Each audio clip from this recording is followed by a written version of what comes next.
Para sa magandang daloy ng pera, fortune bracelet ang kailangan mo. Ito po'y napakaganda talaga na fortune bracelet pang paswerte when it comes to magandang cash flow. Abundance, prosperity, and wealth talagang i-attract nito. This one is a gold coin na pendant symbolizing prosperity, symbolizing abundance, and also wealth sa feng shui.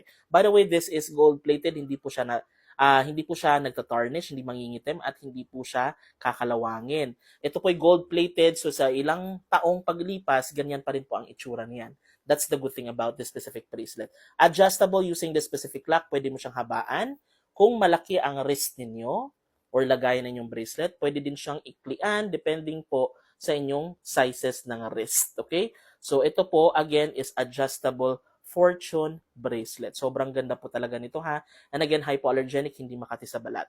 Ito yung napaganda talaga na pangpaswerte na fortune bracelet. Maganda ang disenyo niya, affordable lang po yan. If you were going to check the Yellow Basket right now, that's the price ng ating fortune bracelet. Kung gusto mo talagang swertehin sa pera, maganda ang cash flow, gusto mong swertehin, especially papasok na tayo sa year 2026 ha, maganda na meron ka nito at suot mo itong bracelet na to sa inyong left hand. Your left hand kasi sa feng shui is your receiving hand when it comes to receiving opportunities, blessings, success, abundance, prosperity, positive energy, at lahat ng mabubuting bagay. If you want to check out, i-click ang yellow basket para ikaw ay swertehin. Sheshe.